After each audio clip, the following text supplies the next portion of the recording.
Welcome to the deep dive. We've specifically crafted this one for you, the aspiring SPHR leader. That's right.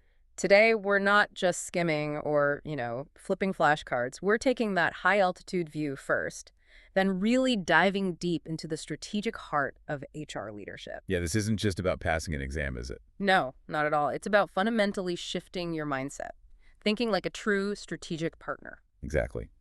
Our mission today really is to cut through all the noise and give you the most crucial insights. We're talking HR control, evaluation, and those strategic planning models. Kind of a shortcut. Sort of a shortcut, yeah, to being incredibly well informed. We want to help you connect concepts that, often seem separate and really give you that strategic lens. You need it for the exam, sure, but also for the real-world challenges waiting for you. Okay, so what's the plan? What's on the agenda today? Well, we'll start by charting the course, understanding how organizations actually set their strategic direction. Where are we going? Basically, yeah. Then we'll land on execution and measurement, making sure those strategies actually, happen. Right. Not just sit on a shelf. Definitely not. And finally, we'll explore the essential guardrails control, evaluation, and of course, legal compliance, keeping everything on track. And we'll hit some key frameworks. SWOT, PESTLE. Absolutely. SWOT, PESTLE, Porter strategies, the Balanced Scorecard, key HR metrics, all of it looked at through that SPHR lens. Okay, let's kick off then with the biggest picture. Strategic planning. We hear the word strategy constantly, but for an SPHR, what's the fundamental difference between strategy formulation and strategy execution? Why is separating those two just so critical? That's a brilliant place to start. So many organizations stumble right there. Strategy formulation is essentially deciding where you want to go. The destination. The destination, exactly. It's the high-level thinking, defining your vision, what you aspire to be, your mission, your purpose, setting those big goals. It's about choosing your competitive approach. So the what and the why. But actually getting there, that's execution. Precisely. Strategy execution is turning that hopefully well-crafted plan into reality. It's all about communication, aligning resources, especially your people getting employee buy-in, managing change effectively. That sounds like where HR really lives. It absolutely is. And tools like the Balanced Scorecard and KPIs, key performance indicators, they become your compass during execution. The key takeaway, you can have a brilliant strategy, but without solid execution, it's just wishful thinking. And the flip side. And execution without a clear plan, that's just, aimless activity, wasting time and resources. That distinction really puts the SPHR role in focus, doesn't it? We're not just handed a plan. We're ideally involved in both creating it and making it work. Exactly. Integral to both. And to formulate strategy, like you said, we need to know our landscape. Yep. Inside and out. Yeah. Which brings us to environmental scanning, using tools like SWOT and PESTLE. How do these really help us map our world? Right. Environmental scanning is your systematic reconnaissance mission, methodically looking at internal and external factors that could affect your strategy. Let's start with SWOT. Strengths, weaknesses, opportunities, threats. The classic. Yeah. And the absolutely critical thing here, especially for your exam, is nailing the internal versus external difference. Okay. Strengths and weaknesses are internal, things your organization does well or where it falls short. A highly skilled workforce. Yeah. That's a strength. Outdated IT systems. Probably a weakness. Got it. Internal factors. So opportunities and threats must be External. Things happening outside your direct control, but definitely impacting you. An opportunity might be growing market demand or maybe new tech you could leverage. and threats. Threats could be an economic downturn, a tough new competitor moving in next door, changing regulations, you name it. And for an SPHR, it's not just listing these. Oh, definitely not. The SPHR uses the SWOT to drive action. Say you have a weakness like no succession plan, but an opportunity, a new partnership with a local university. HR connects those strategically. You develop a leadership pipeline using that partnership. Yeah. See? Mitigating the weakness, seizing the opportunity. Okay, exam tip right there. Really lock down that internal versus external for SWOT. Don't mix them up. Now, PESTLE, how does that expand our view? Is it also internal, external? PESTLE is all external.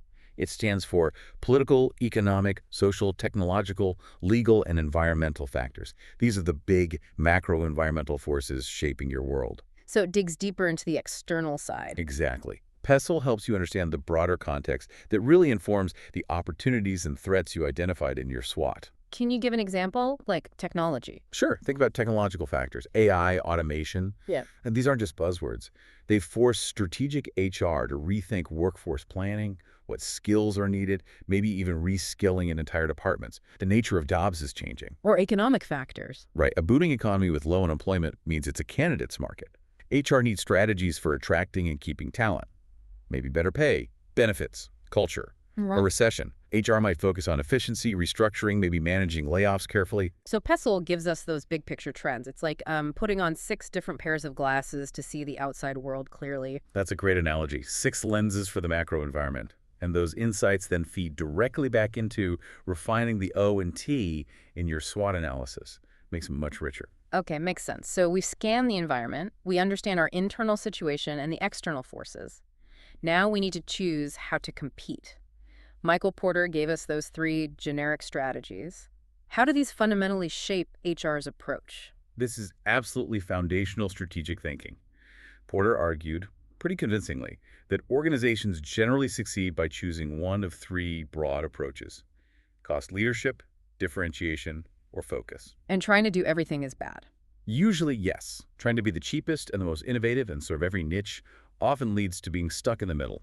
You end up not being great at anything. Okay, let's break them down. Cost leadership. Cost leadership is about being the lowest cost producer in your industry. Think big discount retailers or budget airlines. The goal is either the lowest price for customers or higher margins for the company through relentless efficiency. And what does HR do in that world? HR's mandate is crystal clear. Drive efficiency, lean staffing models, training focused on productivity, tight control over compensation and benefits costs, maybe performance metrics tied to cost savings. You retain essential, often versatile employees to minimize turnover costs. The culture is often frugal, focused on continuous improvement. So HR is really an efficiency engine there. What about differentiation? That feels completely All right. different. It is, completely. Differentiation is about offering something unique that customers value and are willing to pay more for.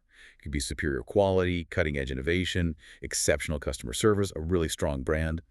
Think Apple, maybe. And HR's role shifts dramatically. Totally. HR focuses on attracting, developing, and keeping creative minds, specialists, people with deep customer insight. Training might focus on innovation, quality standards, service skills. Compensation might be geared towards attracting top-tier talent, less concerned with absolute minimum cost, and more focused on getting the skills needed for that unique edge. Okay, 2 very different HR worlds. What's the third one? Focus. Focus strategy is about concentrating on a specific, narrow market niche. This isn't totally separate. You can have a cost focus or a differentiation focus within that niche. Maybe a local organic grocery store targeting health-conscious consumers. So HR needs deep niche knowledge. Exactly. HR needs to recruit people who understand that specific niche, maybe have specialized skills relevant to it, and foster a culture that really resonates with that target customer group. The big takeaway for the SPHR exam then is, Always align the HR strategy directly with the chosen business strategy: cost leadership, differentiation, or focus. The exam questions will often test your ability to make that connection. HR actions must support the overall competitive approach. makes perfect sense. It's not one size fits all HR.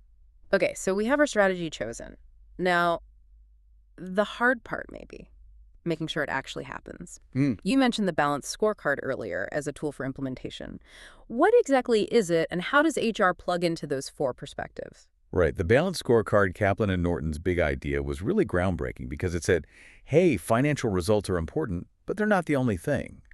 It forces organizations to look at performance more holistically across 4 key areas, and HR is, well, central to quite a few of them. What are the 4 areas again? Okay, first is financial. How do we look to our shareholders? For HR, this isn't just about budget. It's showing the ROI on HR programs like training or new HR tech. It's managing costs like turnover. Okay, financial. What's next? Customer. How do our customers see us? Now, HR might serve internal customers' employees directly, but HR also impacts external customers indirectly by ensuring the workforce is skilled, motivated, and delivers great service. You might measure internal satisfaction with HR services here too. Makes sense. And the other 2 focus more internally. Yes. Internal processes. What must we excel at? This is where HR tracks operational efficiency. Think time to fill jobs, employee turnover rates, maybe payroll accuracy, things like that. And the last one sounds very HR focused. It absolutely is. Learning and growth. How can we continue to improve and create value? This perspective is all about the foundations for future success: people, systems, culture. HR metrics are key here. employee engagement scores, training hours, leadership bench strength, internal promotion rates, even innovation contributions. And the balance part, how do they connect? The real genius is the cause and effect linkage.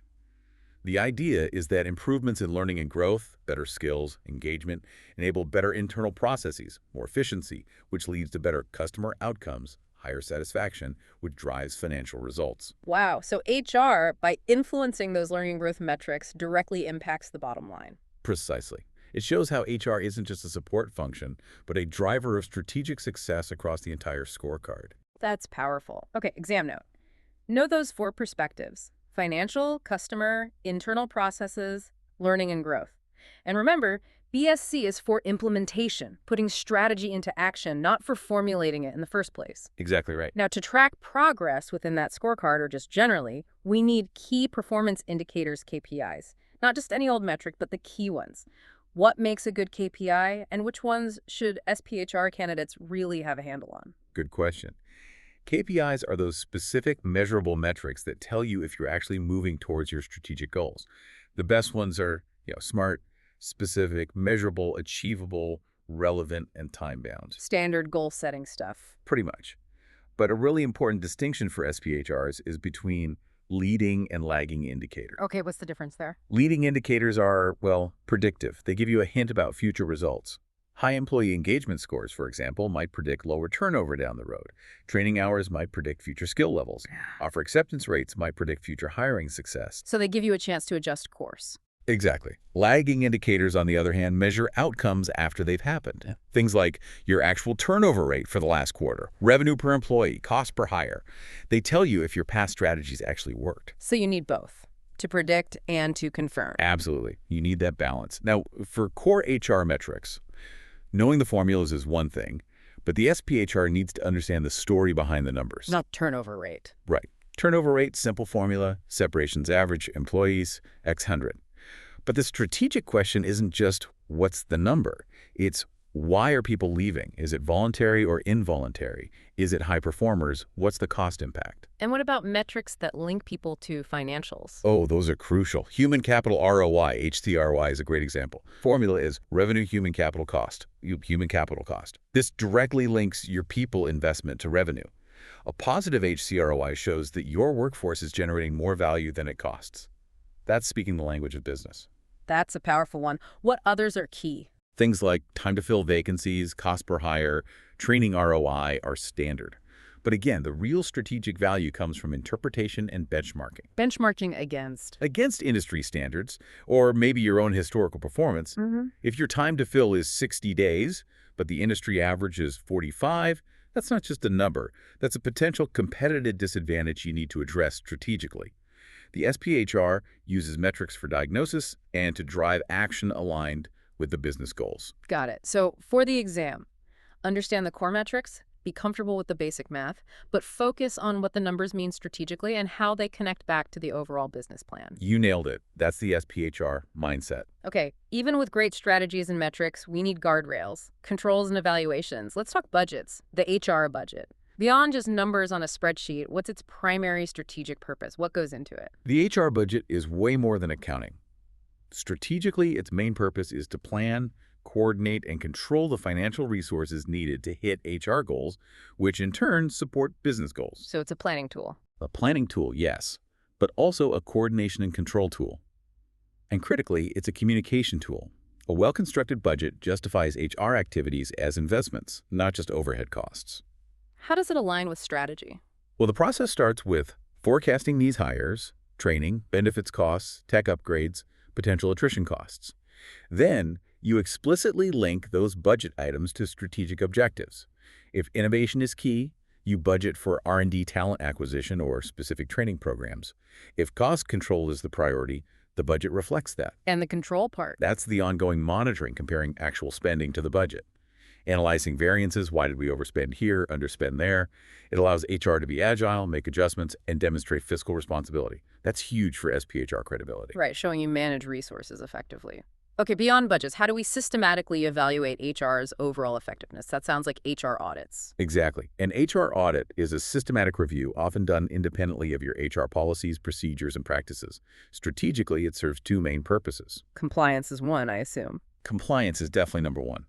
Verifying you're following all the relevant laws, EEO, FLSA, ADA, OSHA, FNLA, I-9s, the whole alphabet soup. But number two is just as important.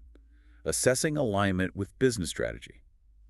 Are your HR processes actually helping or hindering the company's goals? So it's compliance plus strategic alignment. Precisely. The process involves setting objectives to the audit, gathering data, reviewing records, interviewing people, then evaluating findings against legal requirements and strategic benchmarks. The output isn't just a gotcha report. It should be recommendations for improvement. So it's proactive, not just reactive. Ideally, yes. It's a proactive risk management tool. It finds gaps, improves efficiency, validates HR's contribution, and can head off potential legal issues. Think of it as a regular health checkup for the entire HR function. Okay, that makes sense. Now, another big strategic decision, outsourcing. Deciding what HR functions to keep in-house versus handing off to a vendor. What are the strategic drivers for outsourcing HR, and what are the big benefits and risks an SPHR has to weigh? The classic build versus buy dilemma applying to HR. Outsourcing means hiring third parties, could be a payroll company, a benefits administrator, even a professional employer organization, PEO, that handles almost everything to manage certain HR tasks. Why do companies do it strategically? Several key reasons. One, to allow internal HR to focus on more strategic core business activities rather than getting bogged down in administration. Two, to gain access to specialized expertise or technology they don't have in-house.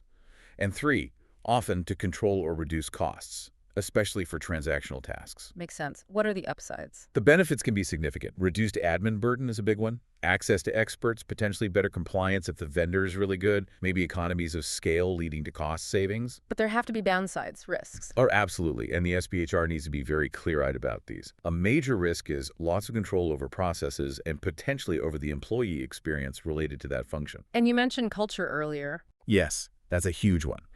If you outsource something like onboarding or even performance management support, you risk diluting your company culture if the vendor isn't perfectly aligned.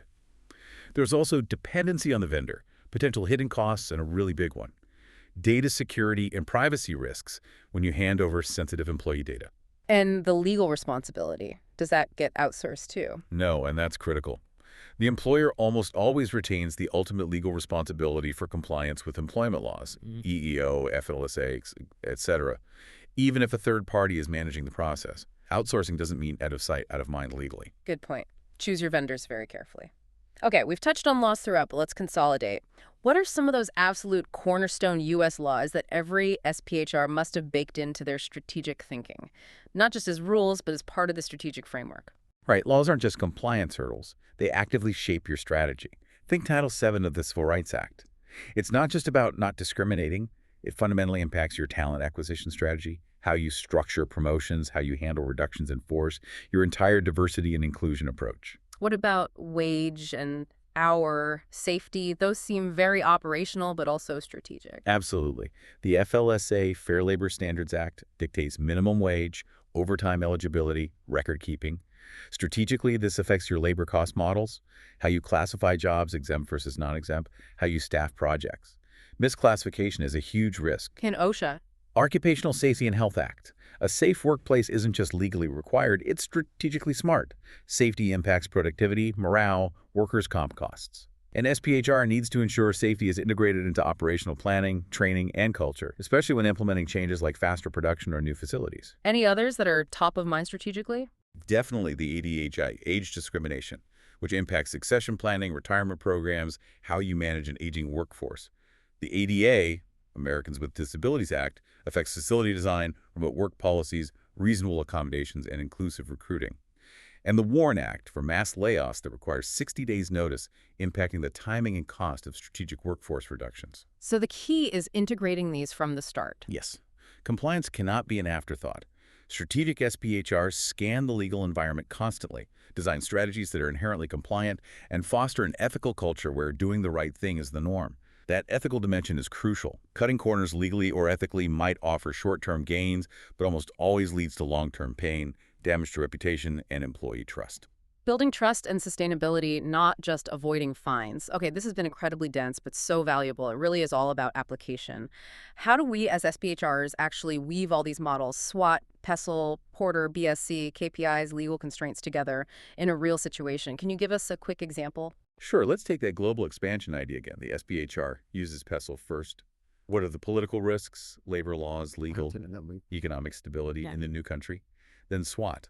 What are internal strengths, maybe strong training programs we can adapt, versus weaknesses, lack of local market knowledge, matched against the opportunities, new market access, and threats, local competitors, complex regulations. Then choose the strategy. Right. Based on that analysis, maybe the company decides on a differentiation strategy, focusing on superior service. Porter's strategy is set. Now, execution. HR uses the Balanced Scorecard. Learning and growth KPIs might track local talent development. Internal process KPIs track time to fill with qualified local staff. Customer KPIs might track internal satisfaction with HR support. Financial KPIs track the ROI of setting up the new HR function. All while navigating the local laws. All while ensuring compliance with local labor laws, data privacy rules like GDPR if applicable, visa requirements, everything. See how it all interconnects. It's complex, but that's the strategic role. That really paints the picture. The SPHR is that integrator, balancing the business needs, the people needs, and the legal ethical framework. Okay, final stretch. For everyone listening who's prepping for the SPHR exam, let's talk pitfalls. What are the common gotchas, the traps we need to look out for? Excellent point. The exam tests judgment, not just recall. So number one, tactical versus strategic answers. Be wary of answers that offer quick fixes or address only one small part of a problem. Look for the answer that reflects a big-picture, proactive, data-informed strategic approach. Think like a leader. Avoid the Band-Aid solution. Exactly. Number two, forgetting the why behind tools. Don't just know what SWOT is, know when and why you use it. Environmental scanning, strategy formulation, versus a balanced scorecard, strategy implementation, measurement. And that internal-external thing again? Yes. Pitfall 3, mixing up internal versus external. I can't stress this enough for SWOT and PESTLE. It's a favorite exam trick. A competitor's action is external threat. Your company's poor training is internal weakness. What about Porter? Pitfall 4, Porter's strategies confusion. Know the 3 core strategies: cost leadership, differentiation, focus.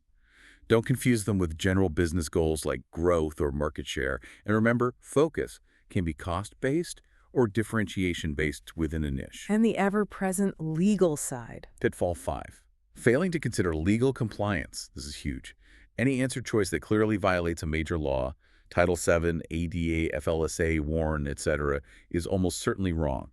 Assume the exam expects legally compliant and ethical behavior. Anything else? Yeah, couple more. Ignoring culture and change management. Strategies fail without buy-in.